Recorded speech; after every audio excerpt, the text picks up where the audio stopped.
এই বাচ্চার বয়স কত আজকে? 40 দিন। দেখেন এই বাচ্চা নাকি এই বাচ্চার হচ্ছে পেটে গ্যাসের সমস্যা আছে না, আর হচ্ছে কি একটা আওয়াজ করতেছে। আপনাদের জন্য একটা সহজ টেকনিক, এই যে এখানে আমার এখানে বালিশ নাই, এইসব বাচ্চা যখন নাভি পড়ে যাবে, নাভি পড়ে যাওয়ার পর থেকে বাচ্চাকে এভাবে কি করা যাবে, এই যে এভাবে রাখবেন। এভাবে রাখলে বাচ্চার প্রথম হচ্ছে ঘাস শক্ত হবে। কেমন?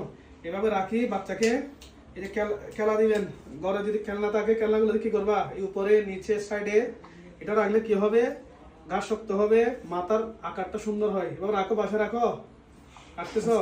আচ্ছা, এবার রাখলে আর হচ্ছে বাচ্চার ব্যায়াম হয়। কেমন? এই যে পেটে একটা প্রেসার পড়ে, এটার কারণে বাচ্চার কি হয়, গ্যাসটা চলে যায়। কেমন? এটা অনেকে ভয় পায়, এটা কিন্তু ভয়ের কোনো কারণ নেই। যে একটা ভালো দিয়ে বাচ্চা ভিডিও দেখে আজকে করছে। আচ্ছা ঠিক আছে, এভাবে করবো। এভাবে করলে বাচ্চার ইয়া হবে। এটা আবার খালি পেটে করবেন, বুকের দুধ দেওয়ার আগে। ঠিক আছে? ঠিক আছে। এই যে বাচ্চা যদি খেলে কত সুন্দর। ঠিক আছে।